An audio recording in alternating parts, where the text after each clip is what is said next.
सम्मानित निबंधकगण एंड सम्मानित समस्त अधिकारीगण और कर्मचारीगण, पधारे हुए सम्मानित परिवारीजन, आज हम सभी यहाँ बड़े ही कर्मठ, निष्ठावान एवं समर्पित कर्मचारियों की सम्मानपूर्ण विदाई देने हेतु एकत्रित हुए हैं, जिनमें एक श्री देवेंद्र प्रसाद जी हैं और दूसरे नंबर में बैठे हुए श्री उमाशंकर प्रजापति जी हैं। श्री देवेंद्र कुमार जी ने वर्ष 1992 में दैनिक वेतन भोगी के रूप में अपनी सेवा प्रारंभ की। अपने सेवा काल में अनेक महत्वपूर्ण स्थानों पर कार्य किया। आपने लगभग 3 वर्ष माननीय न्यायमूर्ति श्री राजीव शर्मा जी के साथ तथा 3 वर्ष माननीय न्यायमूर्ति श्री आलोक कुमार सिंह जी के साथ सेवा प्रदान की। इसके अतिरिक्त 2 वर्षों तक आपने स्टाम्प रिपोर्टिंग सेक्शन में सेवाएं प्रदान की और अपने जीवन के अधिकांश वर्ष सर्विस सेक्शन में फाइलों के बीच अत्यंत लगन और जिम्मेदारी के साथ कार्य करते हुए बिताए। आपकी सबसे बड़ी विशेषता यह रही, यदि कहीं कोई फाइल इधर उधर हो जाती थी तो आप घर जाने की परवाह किए बिना देर रात तक उसे खोजते रहते थे और प्रातःकाल होते ही बिना कुछ खाए पिए केवल उस फाइल को खोजने के उद्देश्य से पुनः जल्दी कार्यालय पहुंच जाते थे। देवेंद्र जी का मूल निवास पटना में है, किंतु लखनऊ में आपने कुर्सी रोड गौराबाग में सुंदर आवास बनवाया है। आपके परिवार में 3 बेटियां हैं और एक सुपुत्र है। ये जानकर हमें अत्यंत हर्ष है कि आपका पुत्र भारतीय स्टेट बैंक में कैशियर के पद पर कार्यरत है। आपका परिवार यहाँ आया हुआ है। आपकी धर्मपत्नी और तीनों बेटियां आपकी यहाँ पर उपस्थित हैं। दूसरे श्री हमारे उमाशंकर प्रजापति जी हैं। आपका सन 1988 में माननीय न्यायमूर्ति श्री एस.एन. सहाय जी के माध्यम से आप इस न्यायालय से जुड़े। अपनी लगन और परिश्रम के बल पर वर्ष 1997 में आप चपरासी के पद पर स्थायी हुए। अनेक माननीय न्यायाधीशों के साथ कार्य करते हुए माननीय न्यायमूर्ति श्री शैलेंद्र सक्सेना जी के साथ रहने के दौरान मुझे भी आपके साथ रहने का अवसर मिला। आपका मूल निवास बिहार राज्य के सिवान जनपद में है, किंतु वर्तमान में आपने खरगापुर में अपना आवास निर्मित कर लिया है। आपके परिवार में 3 पुत्र एवं एक पुत्री है। ये जानकर खुशी है कि आपका एक पुत्र इसी उच्च न्यायालय में संविदा के आधार पर कार्यरत है। अन्य बच्चे उच्च शिक्षा ग्रहण कर रहे हैं। आपका परिवार आया हुआ है। आपकी श्रीमती जी, 3 बेटे, बहू, एक पोता और एक बेटी भी यहाँ विराजमान है। आज का ये अवसर केवल औपचारिक सेवानिवृत्ति समारोह नहीं, बल्कि कार्यनिष्ठा और मौन साधना के उन दीपों की प्रशंसा करने का है, जिन्होंने अपने परिश्रम और लगन से इस न्यायालय रूपी देवालय को निरंतर आलोकित किया है। न्यायालय न्याय का देवालय होता है और देवालय की शोभा और पवित्रता केवल देव मूर्तियों से नहीं, बल्कि वहाँ पर दीप प्रज्वलित करने वाले, प्रांगण को स्वच्छ रखने वाले और द्वार पर सजग रहने वाले प्रत्येक कर्मयोगी से होती है। किसी देवालय का शिखर जितना ऊंचा होता है, उसकी ऊंचाई का वास्तविक श्रेय चतुर्श्रेणी रूपी नींव के मजबूत और अडिग होने में है। पद छोटा हो सकता है, लेकिन पुरुषार्थ कभी छोटा नहीं होता। पदवी की ऊंचाई सीमित हो सकती है, लेकिन चरित्र की ऊंचाई कभी सीमित नहीं होती, वह अपरिमित होती है। इसीलिए हमारे शास्त्रों में चरित्र का माहात्म्य बताते हुए बताया गया है कि वृत्तम यत्नेन संरक्षेत वित्तमेति चा याति चा अक्षीणो वित्ततः क्षीणो वृत्ततस्तु हतो हता। अर्थात हमें चरित्र की रक्षा यत्नपूर्वक करनी चाहिए। धन तो आता जाता रहता है, धन के नष्ट होने से कुछ भी नष्ट नहीं होता, परंतु चरित्र के नष्ट होने से सब कुछ नष्ट हो जाता है। पन्नाधाय का पद छोटा था, परंतु चरित्र इतना विराट कि राजस्थान की धरती आज भी उन्हें श्रद्धा से नमन करती है। इतिहास ने कभी उन्हें सेविका या नारी नहीं कहा, बल्कि सदैव माता का स्थान और सम्मान प्रदान किया है।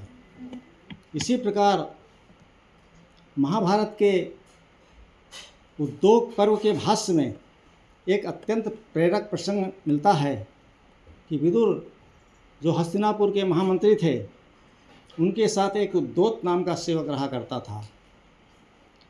वो केवल बाहरी कार्य ही नहीं करता, बल्कि वो उनके विदुर जी के मन को भी पढ़ लेता था। कहा जाता है कि जब विदुर घर लौटते तो उद्योत जान लेता कि उनका मन चिंतित है, थका है, प्यासा है या क्या सोच रहा है, और उसी के अनुसार वो उनको जल ले आता, चरण दबाने लगता या मौन भाव धारण कर लेता। एक बार राजा धृतराष्ट्र ने उनसे पूछा कि विदुर, तुम इस साधारण सेवक को इतना महत्व क्यों देते हो?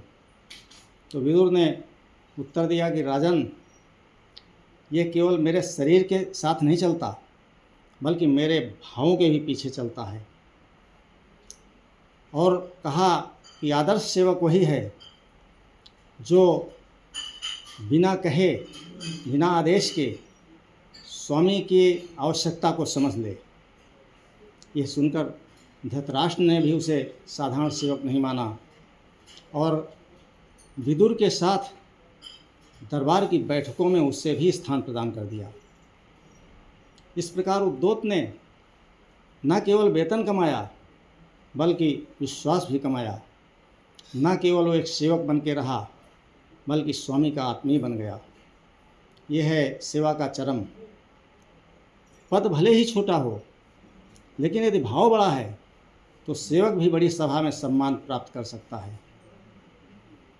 जिस प्रकार शरीर की संरचना में मस्तिष्क, हृदय, हाथ, पैर इत्यादि आपात मस्तक सभी अंगों का अपना अपना स्थान और महत्व होता है, उसी प्रकार किसी संस्थान की संरचना में उच्चतम अधिकारी से लेकर लघुतम कर्मचारी तक का अपना अपना स्थान और महत्व है। इसीलिए ब्रिटेन के प्रथम प्रधानमंत्री सर रॉबर्ट वालपोल कहा करते थे कि every man has his own price, जो कालांतर में इंग्लिश में एक प्रोवर्ब के रूप में प्रचलित हो गया। Actually everything in this world from a small pin to a large aeroplane has its own importance. If even a small thing role is ignored, the system may not work properly. किसी श्रृंखला की कोई एक कड़ी भी शिथिल पड़ जाए तो श्रृंखला विश्रृंखलित हो जाती है। हमारे सेवानिवृत्त होने वाले सहकर्मी साथियों ने इस कड़ी को कभी शिथिल नहीं होने दिया। सेवानिवृत्ति किसी यात्रा का अंत नहीं, बल्कि जीवन के एक नए अध्याय का आरंभ होती है। अब तक आपने अपने दायित्वों का निर्वहन बड़ी निष्ठा और परिश्रम से किया है। आगे का जीवन आत्मिक संतोष, परिवार के पर्यवेक्षण और समाज की सेवा का है। अपने दीर्घकालीन सेवा काल में जो आपने अनुभव, अनुशासन और जीवन के सत्य सीखे हैं, उन्हें समाज के साथ साझा करें, ताकि वो दूसरों के जीवन पथ का प्रकाश और प्रेरणा बन सके। क्योंकि अनुभवशील जीवन उस दीपक के समान होता है जो स्वयं जलकर अपने प्रकाश से अंधकार को मिटाता है और भटके हुए पथिक को मार्ग दिखाता है। ये कोई साधारण उपमा नहीं है, बल्कि एक जीवन का गहन सत्य है। दीपक जब अपने अस्तित्व को धीरे धीरे क्षीण करता है तो उसी क्षीणता में ही उसका महत्व निहित होता है। यदि वो न जले तो वो एक वस्तु मात्र है। जब जलता है तभी वो अंधकार को दूर करने की सामर्थ्य प्राप्त करता है और मार्गदर्शन कराता है, मार्ग प्रदान करता है और तभी वंदनीय भी बनता है। उसी प्रकार मनुष्य को दीपक की भांति बनने के लिए अपने शरीर रूपी दीप पात्र को अपने जीवन रूपी बाती और ऊर्जा रूपी तेल को जलाना पड़ता है। साथ ही जीवन में आने वाली अनेक प्रकार की परिस्थितियों, समस्याओं और संघर्षों की झंझावातों को सहते हुए अपने अस्तित्व की लौ को भी सुरक्षित रखना पड़ता है। दीपक सिखाता है कि मुझ जैसा बनना कठिन तो है, लेकिन यदि बन गए तो जीवन का सर्वोच्च मोल दूसरों के लिए प्रकाश बनने में ही है, क्योंकि प्रकाश इस पृथ्वी का सर्वाधिक मूल्यवान तत्व है। प्रकाश के बिना इस पृथ्वी पर जीवन की कल्पना नहीं की जा सकती। प्रकाश ही हमारी ऊर्जा और ऑक्सीजन का स्रोत होता है। विज्ञान में CO2 plus H2O plus light equal to energy and oxygen सूत्र से हर विज्ञानवेत्ता विज्ञ होगा। प्रकाश, हमारी नेत्र ज्योति भी प्रकाश पर ही आश्रित होती है। जब वस्तुओं से परावर्तित प्रकाश हमारे नेत्रों में प्रवेश करता है तभी हम देख पाते हैं। आध्यात्मिक दृष्टि से भी प्रकाश को ज्ञान और चेतना का प्रतीक माना गया है। तभी तो बृहदारण्यक उपनिषद में एक प्रसिद्ध प्रार्थना की गई है कि तमसो माँ ज्योतिर्गमय। और तभी हमारी संस्कृति में दीपक की उपासना की जाती है कि दीपो ज्योतिर्परब्रह्म, दीपो ज्योतिर्जनार्दनः, दीपो हरतु मे पापम, दीप ज्योति नमोस्तुते। हमारे महान कवि श्री गोपाल दास नीरज जी ने भी लिखा है कि कटेंगे तभी ये अंधेरे घिरे जब स्वयं धर मनुज दीप का रूप आए। व्यक्ति, परिवार, समाज आदि के सभी के दुर्विचार रूपी अंधकार तभी मिटते हैं, तभी मिटेंगे जब व्यक्ति स्वयं दीप रूप बन करके अपने सद्विचार रूपी प्रकाश का प्रकीर्णन करे। कटेंगे तभी ये अंधेरे घिरे जब स्वयं धर मनुज दीप का रूप आए। जलाओ दिए पर रहे ध्यान इतना, अंधेरा धरा पर कहीं रह न जाए। सृजन है अधूरा सकल विश्व भर में, कहीं भी किसी द्वार पर यदि उदासी। मनुष्यता नहीं पूर्ण तब तक बनेगी कि जब तक लहू के लिए भूमि प्यासी। चलेगा सदा नाश का खेल यूं ही, भले ही दिवाली यहाँ रोज आए। जलाओ दिए पर रहे ध्यान इतना, अंधेरा धरा पर कहीं रह न जाए। अंत में हमारी यही शुभकामना है कि आप का अनुभव, अनुशासन और सादगी आपके परिवार और समाज के लिए प्रेरणा का स्रोत तथा उनके जीवन का पथ का प्रकाश बने। आगे का समय आपका संतोष और सदाचार से युक्त हो, साथ ही पारिवारिक और सामाजिक स्नेह से परिपूर्ण हो।